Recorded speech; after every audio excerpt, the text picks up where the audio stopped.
Hello friends, आपका restart economics में आपका स्वागत है। आज का टॉपिक पढ़ने जा रहे हैं कि मांग वक्र का ढलान ऋणात्मक क्यों होता है। मांग वक्र का ढलान ऋणात्मक क्यों होता है या मांग का नियम लागू क्यों होता है। मोस्ट इम्पोर्टेंट क्वेश्चन है कि मांग का जो ढलान जो होता है हमारा डाउनवर्ड, वो क्यों होता है। ठीक है। दूसरा, मांग का नियम हम पढ़ चुके थे कि कीमत मतलब मांग का क्या कहता है, अन्य बातें समान होने पर कीमत अगर बढ़ती है तो मांग कम हो जाती है और कीमत जब कम होती है तो मांग बढ़ जाती है। वही कह रहा है, या मांग का नियम लागू ही क्यों करते हैं, किन कारण से हम मांग का नियम लागू करते हैं। या कोई परिवार है, मान लो कोई भी परिवार है, अगर उसकी कीमत क्या होती है, कम होती है, अगर उसकी कीमत क्या होती है, कम होती है, तो वो परिवार अधिक मात्रा क्यों खरीदता है। परिवार कीमत कम होने पर अधिक मात्रा क्यों खरीदता है, या कीमत अधिक होने पर मांग क्या करता है, कम क्यों कर देता है। मोस्ट इंपोर्टेंट टॉपिक है ये, मोस्ट इंपोर्टेंट टॉपिक है। मैं आपको फिर बता दूं, ये मोस्ट इंपोर्टेंट क्वेश्चन है, बहुत बार पेपर में आया है, तो ये क्वेश्चन बड़ा ध्यान से समझना। इसके में एक दो चार पॉइंट है, उसको क्लियरली समझना। ठीक है। कौन कौन से पॉइंट है, एक बार पॉइंट आपको बता देता हूँ। ठीक है। पहला पॉइंट है, हार्समान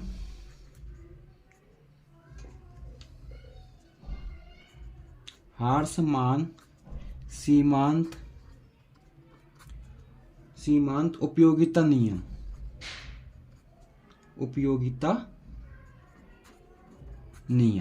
ठीक है। इसके कारण होता है, और ये होता क्या है वो मैं आपको बताऊंगा, ये होती क्या चीज है। सेकंड पॉइंट,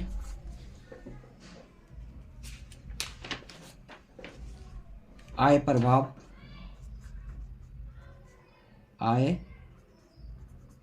प्रभाव, इसे इनकम इफेक्ट्स भी बोलते हैं, इनकम इफेक्ट्स। ठीक है, एक इसके कारण होता है। थर्ड पॉइंट, स्थानापन प्रभाव, इसको सब्स्टिट्यूट इफेक्ट्स भी बोलते हैं। ठीक है। और फोर्थ है हमारा उपभोक्ता का समूह का आकार, उपभोक्ता का समूह का आकार। ठीक। और लास्ट फिफ्थ पॉइंट है हमारा वस्तु की विभिन्न उपयोग, विभिन्न क्या उपयोग। तो आपको ये क्लियर हो गया होगा कि मांग का नियम लागू क्यों होता है। ये क्वेश्चन बहुत बार आता है। तो मांग का नियम लागू होने के ये 5 पॉइंट है, जो कि बड़ा आपको ध्यान से समझने हैं। इसी के कारण क्या होता है, मांग का नियम लागू होता है, या कीमत कम होने पर उपभोक्ता क्या अधिक वस्तु खरीदता है। ठीक है। या कोई भी मतलब इसका ढलान ऋणात्मक होता, कुछ भी मतलब क्वेश्चन में पूछ देगा तो इसका आंसर ये 5 पॉइंट है, इसके आंसर 5 पॉइंट में दे सकते हैं। ठीक है। पहला पॉइंट क्या है, हार्समान सीमांत उपयोगिता नियम। दूसरा पॉइंट क्या है, आय प्रभाव, जिसे इनकम इफेक्ट्स भी बोलते हैं। तीसरा क्या है, स्थानापन प्रभाव मैंने बताया, स्थानापन वस्तु क्या होती है जो इस जगह पे दूसरी जगह यूज करी जाती है, वही सब्स्टिट्यूट इफेक्ट। चौथा पॉइंट है उपभोक्ता का समूह का आकार। ठीक है। और फिफ्थ पॉइंट हमारा लास्ट है वस्तु के विभिन्न उपयोग। ठीक है। एक एक करके हम जानते हैं ये होते क्या है और हमारा मांग का नियम लागू क्यों होता है। ठीक है। जैसे फर्स्ट पॉइंट की बात करें, इसी के नीचे समझाता हूं मैं आपको फर्स्ट पॉइंट। ठीक है। पहला नियम मोस्ट इंपोर्टेंट, हार्समान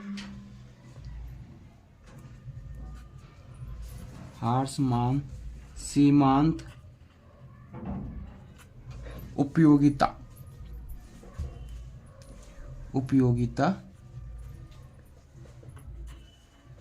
नियम। ठीक है। ये होता क्या है, मोस्ट इंपोर्टेंट टॉपिक है। हार्समान सीमांत उपयोगिता नियम होता है क्या है, जैसे कोई एक उपभोक्ता है, समझ लो क्या है, उपभोक्ता है। आप जैसे कि मैं आपको कैसे समझाऊं, एक टेबल द्वारा समझाता हूँ। जैसे कि मान लो उसको बहुत तेज भूख लगी हुई है, उसको क्या लगी हुई है, बहुत तेज भूख लगी हुई है, ठीक है। तो आप उसको जब, जैसे कि आप, मैं आपको एक टेबल समझाता हूँ। जैसे उपभोक्ता की इकाई, उपभोक्ता की इकाई, ठीक। और यहाँ पे मान लो सीमांत उपयोगिता, सीमांत उपयोगिता, ठीक है, मार्जिन यूटिलिटी बोलते हैं इसको। अब जैसे मान लो एक एग्जाम्पल के तौर पर समझाता हूँ कि हार्समान सीमांत उपयोगिता नियम मतलब होता क्या है, क्या होता है। जैसे मान लो कोई एक उपभोक्ता है, उसको क्या लगी है, बहुत तेज भूख लगी है। आप समझ सकते हो कि भूख कितनी तेज होती है, बहुत मतलब हंगरी है, बहुत तेज भूखा बैठा है इंसान, ठीक है। अगर मान लो उसको पहली रोटी खिलाई जाए, क्या खिलाई जाए, पहली रोटी खिलाई जाए, तो आप जानते हो कि उसको संतुष्टि, उपभोक्ता को पहली रोटी से संतुष्टि क्या होगी, बहुत ज्यादा होगी, बहुत ज्यादा मतलब बहुत ज्यादा, मतलब उसकी जो भूख की जो भूख मिटेगी ना, बहुत ज्यादा खुशी होगी। कहने का मतलब उसे सबसे जो पहली रोटी मिलेगी ना, उसे 10 यूटिलिटी मिलेगी, 10 यूनिट, यानी कि इतनी खुशी, कहने मतलब इतनी मतलब वो मिलेगी ना अधिकतम संतुष्टि, तो वो 10 होगी। क्लियर है। अगर कोई भूखा व्यक्ति को अगर पहली रोटी खिलाई जाए तो संतुष्टि जाएगी। फिर उसके बाद अगर मान लो दूसरी रोटी खिलाई जाए, तो ऑब्वियसली बात है, जब उसकी भूख पहली रोटी से थोड़ी भर गई है, तो दूसरी रोटी से संतुष्टि क्या हो जाएगी, थोड़ी सी कम हो जाएगी। क्या हो जाएगी, थोड़ी सी कम हो जाएगी। अब उसके लिए फिर तीसरी रोटी ला के रख दी, भूखे व्यक्ति के सामने तीसरी रोटी ला दी, फिर उसकी थोड़ी इच्छा क्या हो जाएगी, और कम हो जाएगी। यानी जो पहली रोटी से जो इच्छा मतलब अधिक मिल रही थी, वो दूसरी के मुकाबले ज्यादा थी पहली रोटी में, फिर दूसरी में क्या हो गई, कम हो गई, फिर तीसरी में कम हो गई। फिर हमने एक कहा चौथी रोटी भी खा ले, तो चौथी रोटी जब मैंने कहा खा ले, तो चौथी रोटी से और कम हो गई, उसकी यूटिलिटी कितनी हो गई, 4 की हो गई। हमने उसके सामने 5वीं रोटी भी रख दी, क्योंकि भूखा व्यक्ति था, 5 रख दी, तो उसकी वह संतुष्टि अब बहुत इच्छा कम होती चली गई। इच्छा क्या होती गई, कम होती चली गई, धीरे धीरे धीरे के इच्छा कम होती चली गई। उसके बाद उसको फिर मैंने छठी रोटी भी दे दी, छठी रोटी भी दे दी। उसने जब छठी रोटी दी, तो उसकी क्षमता क्या हो गई, पूरा पेट फुल हो गया, जीरो, मतलब उसको कोई संतुष्टि अब नहीं हुई, इसकी पेट क्या हो गया, पूरा का पूरा भर गया। यहां तक क्लियर है, पूरा का पूरा पेट क्या हो गया, भर गया। अब वो भाई साहब उसका पेट भर गया। अब हमने कहा 7वीं रोटी भी खानी पड़ेगी, जबरदस्ती कर रहे हैं, 7वीं रोटी भी खानी पड़ेगी। तो ऑब्वियसली बात है, जब जब उसका पेट भर चुका है और हम उसको अगर 7वीं रोटी खिलाएंगे, तो वो क्या हो जाएगा, उसका पेट नेगेटिव, मतलब अजीब सा मूड हो जाएगा, उल्टी भी हो सकती है, पेट खराब भी हो सकता है। तो समझ लो उसका पेट खराब हो गया। उसके बाद क्या हो गया, पेट खराब हो गया, माइनस में चले गया। उसकी क्षमता जो पहले ज्यादा थी, 10 थी, फिर 8 हुई, फिर 6 हुई, धीरे धीरे क्या हुई, कम होती चली गई। एक दिन ऐसा एक टाइम ऐसा भी आया, जैसे उसको 7वीं रोटी खिलाई गई, वो किस में चले गया, माइनस में चले गया। किस में चले गया, माइनस में। हमने उसके साथ जबरदस्ती कर दी, क्या कर दी, जबरदस्ती, भाई साहब 8वीं रोटी भी खानी पड़ेगी, आप तो बहुत भूखे थे, अच्छा 8वीं रोटी का, तो वो सीधे सीधे क्या हो गया, सारा खाना कहेगा ना बाहर निकल गया, तबीयत क्या हो गई, खराब हो गई। तो आप इससे क्या समझ सकते हैं, जो हार्समान सीमांत उपयोगिता जो होती है, वो धीरे धीरे क्या उपभोक्ता की संतुष्टि को कैसे कैसे कम होती चली जाती है, वो बताया गया है। जैसे पहली रोटी अगर भूखे व्यक्ति को खिलाई जाएगी, तो उससे संतुष्टि कितनी मिलेगी, 10 यूनिट की मिलेगी। दूसरी रोटी खिलाएंगे थोड़ी कम हो जाएगी, तीसरी खिलाएंगे और कम हो जाएगी, चौथी खिलाएंगे और कम हो जाएगी, 5वीं खिलाएंगे और कम हो जाएगी। तो आप देखोगे तो पहली में कितनी, 10, फिर जैसी हमारी रोटी की संख्या बढ़ी और संतुष्टि क्या हो गई, कम होती चली गई। जैसे हमारी रोटी की संख्या बढ़ती चली गई, संतुष्टि क्या हो गई, कम होती चली गई। आप देख रहे होंगे, ठीक है। इसलिए क्या होता है, इसमें दोनों में क्या विपरीत संबंध पाया जाता है, विपरीत संबंध पाया जाता है। अगर इसी का हम क्या बनाए, चित्र बनाए, क्या बनाए, इसका चित्र बनाए, यानी कि ग्राफ। तो कैसा ग्राफ बनेगा, आप देखिए, एक बार गौर करिए, इसका ग्राफ कैसा बनेगा, ठीक। ये मैंने रख दिया है, ये देखिए, ठीक है। इसका ग्राफ बनाना हो तो कैसा बनेगा इसका ग्राफ,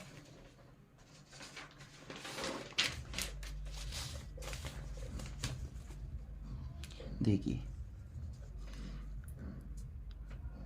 ये मैंने ये लाइन खींची, ये मैंने इस तरीके से किया, वही यहाँ पे x, यहाँ y, यहाँ 0, ठीक, और यहाँ पे MU मार्जिन यूटिलिटी, और यहाँ उपभोक्ता की इकाई, ये ठीक है, रोटी की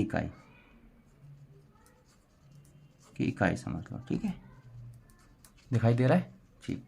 अब जैसे मान लो यहाँ लिख दिया 1 2 3 4 5 6 7 8, ठीक है। और यहाँ पे भी मैंने लिख दिया 2 4 6 8 और ये 10 लिख दिया। अब देखो पहली रोटी से संतुष्टि कितनी मिली 10, पहली रोटी में कितनी मिली 10, ठीक है। दूसरी में कितनी मिली 8, दूसरी में कितनी मिली 8 इस तरीके। तीसरी में कितनी मिली इस तरीके से। चौथी में कितनी मिली इतनी। पांचवी में इतनी। छठी में 0 हो गई, ठीक है। सातवीं में यहाँ पे मैंने -2 और -4 भी लिख दिया। सातवीं में कितनी -2 हो गई। आठवीं में -4 हो गई। क्लियर है यहाँ तक। अगर इसका हम ग्राफ बनाएंगे कुछ इस तरीके से बनेगा, ठीक है, मार्जिन यूटिलिटी का। तो आप ये देखोगे कि इसका जो ग्राफ है एकदम डिमांड जैसे मिलता है। पॉजिटिव किससे मिलता है, डिमांड जैसे मिलता है। तो इसी के कारण मैंने बताया गया है कि मांग का ढलान ऋणात्मक क्यों होता है। यही कारण है। किसके कारण, हार्समान सीमांत उपयोगिता नियम के कारण मांग का जो ढलान होता है ऋणात्मक होता है। यानी जैसे जैसे रोटी खाएंगे उसकी संतुष्टि कम हो जाएगी। इसी हिसाब से क्या होता है, जैसे जैसे कीमत बढ़ेगी मांग क्या हो जाएगी, कम हो जाएगी। और जैसे जैसे कीमत क्या होगी, कम होगी, मांग क्या हो जाएगी, बढ़ जाएगी। तो पहला हमने पॉइंट पढ़ा था कि मांग का नियम लागू क्यों होता है या मांग का ढलान ऋणात्मक क्यों होता है। ऐसा इसलिए होता है हार्समान सीमांत उपयोगिता नियम, जो कि मैंने आपको पहला पॉइंट पढ़ाया। यहां तक आपको क्लियरली समझ आ गया होगा कि मांग का नियम लागू क्यों होता है। तो पहला पॉइंट क्या था, हार्समान सीमांत उपयोगिता नियम के कारण मांग का ढलान ऋणात्मक होता है। इसी हिसाब से हमने आपको बताया है कि मांग का ढलान क्यों होता है, ऋणात्मक क्यों होता है। पहला पॉइंट क्लियर है, सीमांत उपयोगिता नियम के कारण। यहां तक कोई दिक्कत हो तो प्लीज कमेंट सेक्शन में एक बार पूछ लेना। अब सेकंड पॉइंट, जैसे कि मैंने इसमें बताया था, सेकंड पॉइंट आपको दिखा देता हूं। पहला पॉइंट क्लियर हो गया, क्या होता है, जैसे जैसे उपभोक्ता को हम रोटी खिलाते जाएंगे संतुष्टि क्या हो जाएगी, कम हो जाएगी। उसी से रिलेटेड जैसी मांग होता है, जैसे जैसे कीमत क्या होगी, बढ़ेगी, मांग कम हो जाएगी, और कीमत कम होगी तो मांग हो जाएगी। इसका बाद में मैं आपको नोट्स भी दिखाऊंगा। अब सेकंड पॉइंट है आय प्रभाव, इनकम इफेक्ट्स। ये क्या होती है आय प्रभाव, बिल्कुल ध्यान से समझना, ठीक है। देखो आय प्रभाव, डेफिनेशन भी बहुत क्लियरिटी आपको समझ आएगी। आय प्रभाव, इनकम इफेक्ट्स, ठीक।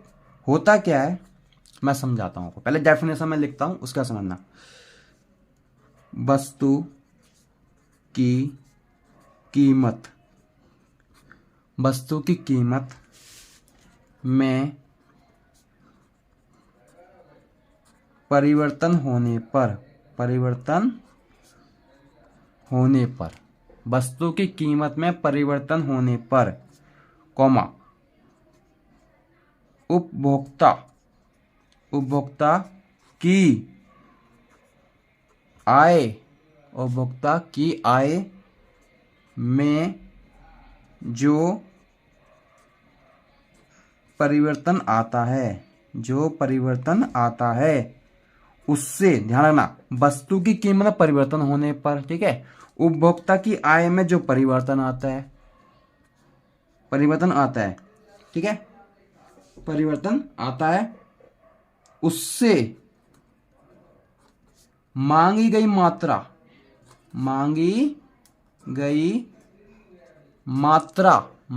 मात्रा में जो परिवर्तन आता है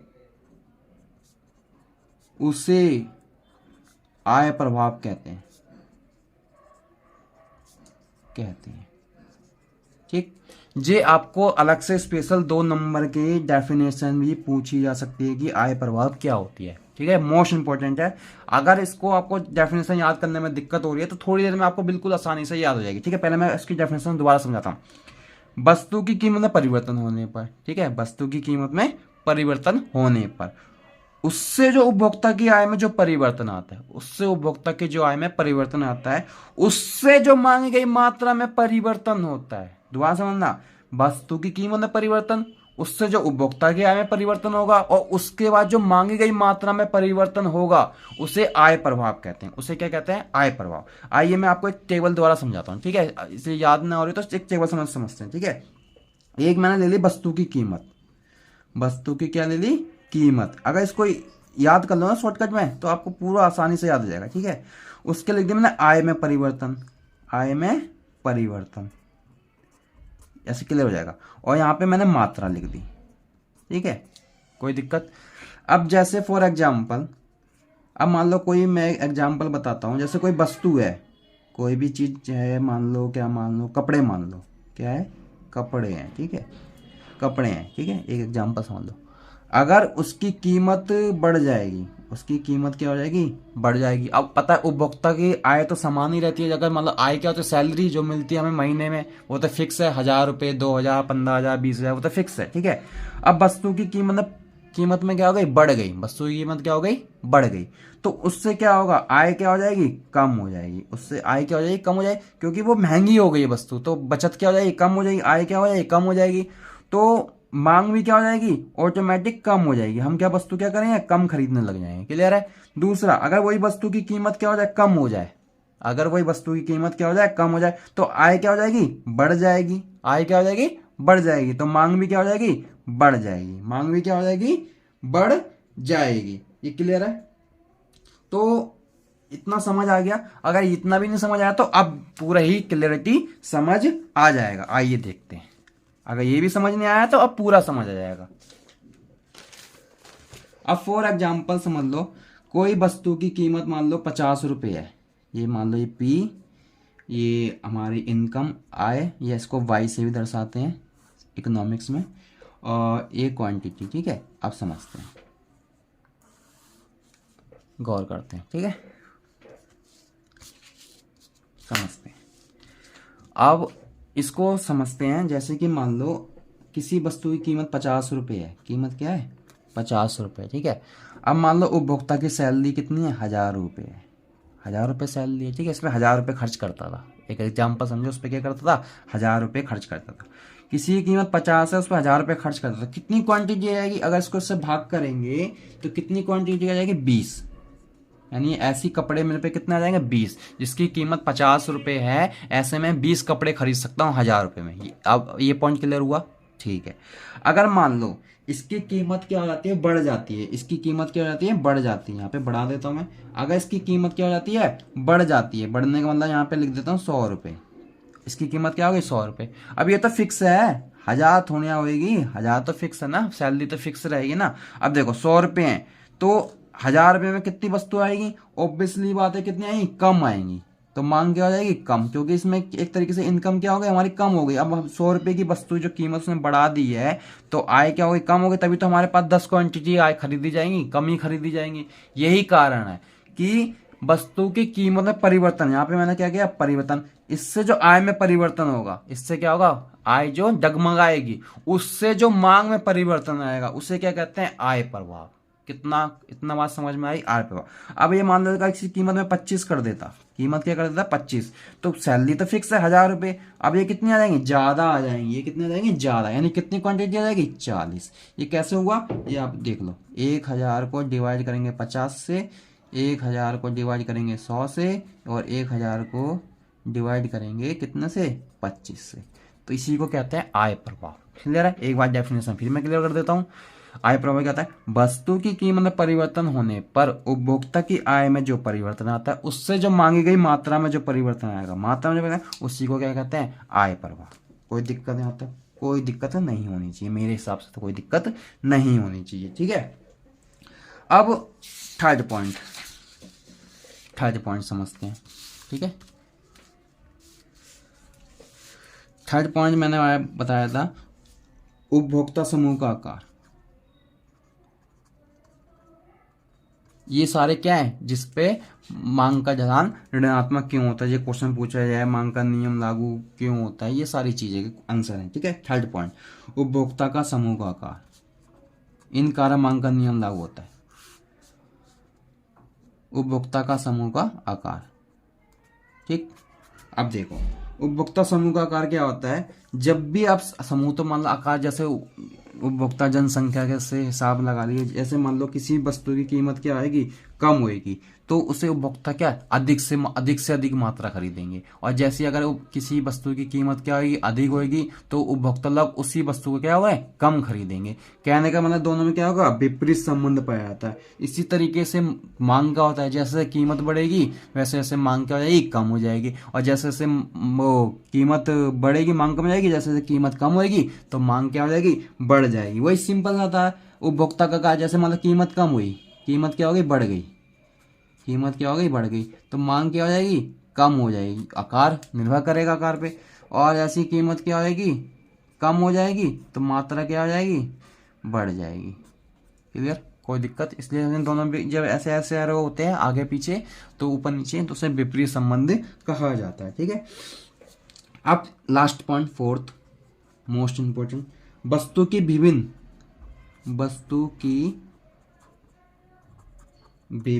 उपयोग। ये मोस्ट इंपोर्टेंट पॉइंट है, ये भी कभी अभी एक्सप्लेन करने को आ जाता है। ये क्या होता है, अब जैसे कि मान लो वस्तु के विभिन्न उपयोग, जैसे कि मान लो एक दूध है, ये क्या है, दूध है। दूध जानती है, दूध क्या होता है। अब आप जानते हो दूध से क्या बनता है, दही भी बनता है। वही कह रहा है वस्तु के विभिन्न उपयोग होते हैं। ठीक है, दूध से दही भी बनता है, घी भी बनता है, ठीक है, खीर भी बनती है, बहुत सी चीजें बनती हैं दूध से। दूध से क्या क्या बनता है, मैंने बताया, दही बनता है, घी बनता है, मक्खन भी बनता है। ठीक है, और एक चाय भी बनती है, चाय भी बनती है कहीं कहीं जगह। ठीक है, तो चाय भी तो आप देखोगे दूध के क्या बहुत सारे उपयोग है। अब इससे मांग का नियम से क्या मतलब, चलो समझते हैं मांग के नियम से क्या मतलब है। यानी मांग का ऋणात्मक क्यों होता है, नियम लागू क्यों होता है। ठीक है, कम कीमत होने पे क्या होता है। अब ये समझो एक बार को। ठीक है, अगर मान लो फॉर एग्जाम्पल दूध की कीमत, जो दूध है इसकी कीमत बढ़ जाएगी, कीमत क्या हो गई, बढ़ गई, तो क्या हम उस दूध का दही, घी, चाय, खीर, मक्खन बनाएंगे। बताओ आप, अगर ये चीज बताओ, अगर दूध की कीमत क्या हो जाए, बढ़ जाए, दूध की कीमत क्या हो जाए, बढ़ जाए, तो आप क्या उस दूध का उपयोग अलग अलग जगह करोगे, नहीं। आप कहोगे दूध में डायरेक्ट पी लेता हूँ, इतना दूध महंगा हो गया तो मैं घी नहीं बनाऊंगा, या चाय छोड़ दोगे, दूध खाली दूध पी लो, खीर नहीं बनाओगे, मतलब अलग अलग उपयोग नहीं करूंगी। तो यही कह रहे हैं गैस की मांग क्या जाएगी, कम हो जाएगी, दूध की मांग क्या जाएगी। अगर दूध की कीमत कम हो जाएगी तो इसके वो दूध का प्राइस अगर अधिक हो गया तो इसके उपयोग भी क्या हो जाएंगे, कम हो जाएंगे। कम हो जाएंगे तो मांग क्या हो जाएगी, कम हो जाएगी। तो मांग क्या हो जाएगी, कम। यहाँ हो गया उपयोग। ठीक है, जो उसके विभिन्न उपयोग है, ये सारे विभिन्न उपयोग है, ये क्या हो जाएंगे, कम हो जाएंगे। क्लियर है। अगर वही चीज इसकी क्या हो जाएगा, कीमत मान लो 2 रुपए हो गई दूध की कीमत, जो कि 33 रुपए चल रहा है, 2 रुपए हो गई दूध की कीमत, तो आपके दिमाग में ऑटोमेटिक क्या घूमेगा, दूध से मैं घी बना लेता हूँ, दूध से मैं मक्खन बना लेता हूँ, दूध से मैं बर्फी बना लेता हूँ, दूध से मैं चाय बना लेता हूँ। तो आप उस दूध की डिमांड क्या करोगे, बढ़ा दोगे। उपयोग बढ़ गए तो डिमांड भी बढ़ जाएगी। तो इसी तरीके से ये वाला भी मांग के नियम लागू होने का एक उदाहरण है। कहने का मतलब हमसे क्वेश्चन पूछा गया था कि मांग का ढलान ऋणात्मक क्यों होता है, कीमत कम होने पे अधिक मात्रा क्यों खरीदते हैं।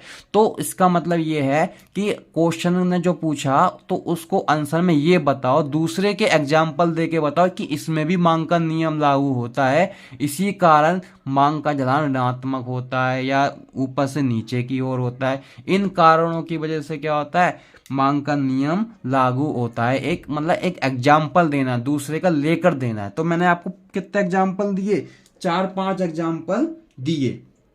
ठीक है, एक और रह गया, एक लास्ट, स्थानापन्न प्रभाव।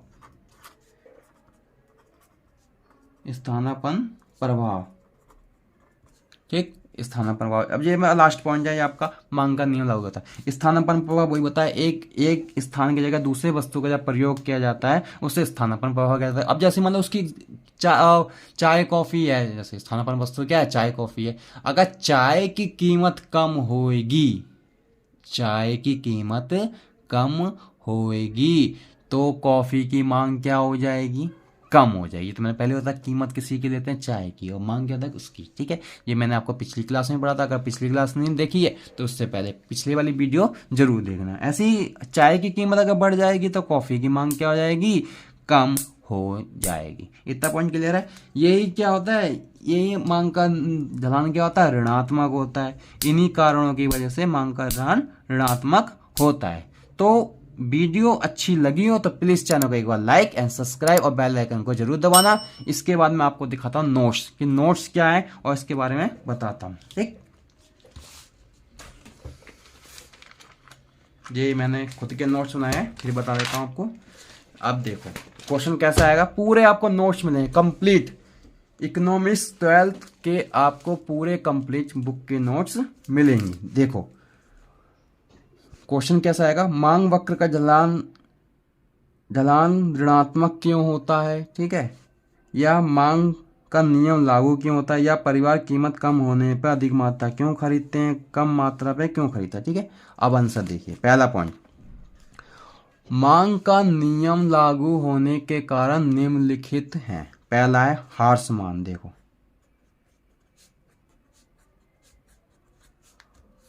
हार्समान सीमांत का नियम, हार्समान सीमांत उपयोगिता नियम ये बताता है कि जैसे जैसे उससे मिलने वाली सीमांत उपयोगिता कम होती है, जैसे एक भूखे व्यक्ति, मैंने जैसा एग्जाम्पल बताया था, एक भूखे व्यक्ति को पहली से अधिक संतुष्टि मिलेगी और दूसरी में कम, फिर धीरे धीरे क्या हो जाएगी, कम हो जाएगी, लास्ट में क्या हो जाएगी, जीरो हो जाएगी।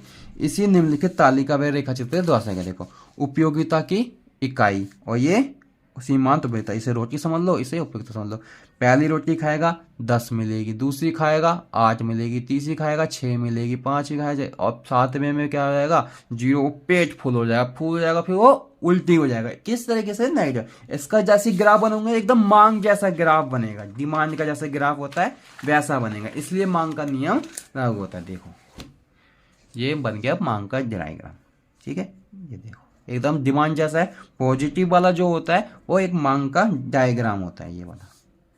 क्लियर, कोई दिक्कत यहाँ तक? ठीक, इसी कारण से दूसरा मैंने पढ़ाया था आय प्रभाव, इनकम फैक्ट्स। ठीक है, वही वस्तु की कीमत में परिवर्तन होने पर उपभोक्ता की आय में जो परिवर्तन आता है उससे मांगी गई जो मात्रा में परिवर्तन आता है उसे आय प्रभाव कहते हैं। जैसे वस्तु की कीमत में कमी होने पर वास्तविक आय क्या हो जाएगी, बढ़ जाएगी, इसलिए उपभोक्ता की इकाई अधिक खरीदेगा। क्लियर है, ऐसी वस्तु की कीमत में कमी होने पर उपभोक्ता की आय बढ़ जाएगी तो मांग क्या करेगा, ज्यादा करेगा। इससे निम्नलिखित तालिका देखो, मैंने एक शॉर्टकट ट्रिक भी बताई थी, मैंने ये भी समझाया था। कीमत कम हुई तो आय बढ़ गई, मांग क्या हो गई, बढ़ गई। ये आप पेपर में चित्र बनाओगे ना, पूरे नंबर मिलेंगे। कीमत बढ़ गई, आय कम हो गई और मांग भी कम हो गई रहेगी। अब इसका वही हमारा टेबल, वही मैंने बताया 50 कीमत है और आय 1000 रुपये, तो 20 क्वांटिटी खरीद लेगा। जैसी कीमत उसकी कम हुई तो 40 क्वांटिटी खरीद ली, यानी कीमत में क्या हुआ, जैसी कमी हुई आय 1000 से कितनी क्वांटिटी खरीद लेगा, 40। यानी कीमत परिवर्तन पे होने पर जो आय में परिवर्तन होता है और जो मांगी गई परिवर्तन होता है उसे क्या कहते हैं, आय प्रभाव कहते हैं। ऐसी 100, 1000, ये 10 हो जाएगा। क्लियर है यहाँ तक? स्थानापन्न प्रभाव क्या होता है? स्थानापन्न प्रभाव मैंने आपको बताया था, एक वस्तु के दूसरी वस्तु का उपयोग करने को ही स्थानापन्न प्रभाव कहते हैं। जब कोई वस्तु अपनी स्थानापन्न वस्तु की तुलना में सस्ती हो जाती है, ठीक है, तो उसकी दूसरी वस्तु की प्रतिस्थापन किया जाता है, इससे स्थानापन्न प्रभाव कहते हैं। जैसे चाय व कॉफी। ठीक है, उदाहरण, अगर कॉफी की कीमत में बढ़ती है तो चाय की मांग क्या हो जाएगी, कम हो जाएगी, और चाय की कीमत में बढ़ती है तो कॉफी की मांग क्या हो जाएगी, बढ़ जाएगी। अर्थात वस्तु की कीमत और मांग की मात्रा में विपरीत संबंध पाया जाता है। जब एरो क्या एक ऊपर भाग रहा हो एक नीचे भाग रहा हो तो उसे कहते हैं विपरीत, और दोनों एक ही दिशा में भाग रहे हो तो प्रत्यक्ष। क्लियर? उपभोक्ता का समूह का आकार बताया था। देखिए, जब वस्तु की कीमत कम होगी या तो उपभोक्ता पहले वस्तु नहीं खरीदता लेकिन अब खरीद लेगा, कम होगी तो अब पहले नहीं खरीदता अब खरीद लेगा। और अगर मान लो उसकी वस्तु की कीमत क्या हो जाए, बढ़ जाएगी, तो पहले खरीदता तो आपको खरीदना बंद कर देगा। क्लियर है यहाँ तक? वस्तु के विभिन्न उपयोग, कई वस्तुओं के क्या होते हैं, विभिन्न उपयोग होते हैं। मैंने एग्जाम्पल बताया था, दूध का दही बनाना, मक्खन बनाना, पनीर बनाना। अगर मान लो दूध की कीमत क्या हो जाएगी, कम हो जाएगी, तो तुम्हारे फिर ये आइडिया नहीं बनेंगे, आइडिया क्या हो जाएंगे, भूल जाओगे कि दूध का क्या उपयोग होता है, कीमत बढ़ जाएगी। और अगर कीमत क्या हो जाएगी, कम हो जाएगी, तो अपने ऑटोमेटिक तुम्हारे दिमाग में आ गया, दूध से हम घी भी बना सकते हैं, मक्खन भी बना सकते हैं, पनीर भी बना सकते हैं, ये सब बना सकते हैं। वही बताया। कई वस्तुओं के विभिन्न उपयोग होते हैं, जैसे दूध का उपयोग दही बनाने, घी बनाने और चाय बनाने के लिए किया जाता है। जब ऐसी वस्तु की कीमत में वृद्धि होती है तो इनका केवल प्रयोग महत्वपूर्ण कार्यों में ही किया जाता है। और इसलिए इसकी मांग क्या हो जाती है, कम हो जाती है। क्लियर है यहाँ तक, कोई दिक्कत? और फिर ये लास्ट में, और जब ऐसी वस्तु की कीमत में कमी होती है तो उनका प्रयोग क्या हो जाता है, बढ़ जाता है और मांग में वृद्धि हो जाती है। तो अभी के लिए इतना ही, नेक्स्ट क्लास में नेक्स्ट टॉपिक। तो अभी मांग का चैप्टर अभी बहुत बकाया है, इसलिए आज हमने पढ़ा है कि मांग का नियम लागू क्यों होता है, इसको नोट डाउन भी कर लेना। वीडियो अच्छी लगी तो प्लीज़ चैनल को लाइक एंड सब्सक्राइब और बेल आइकन को जरूर दबाना।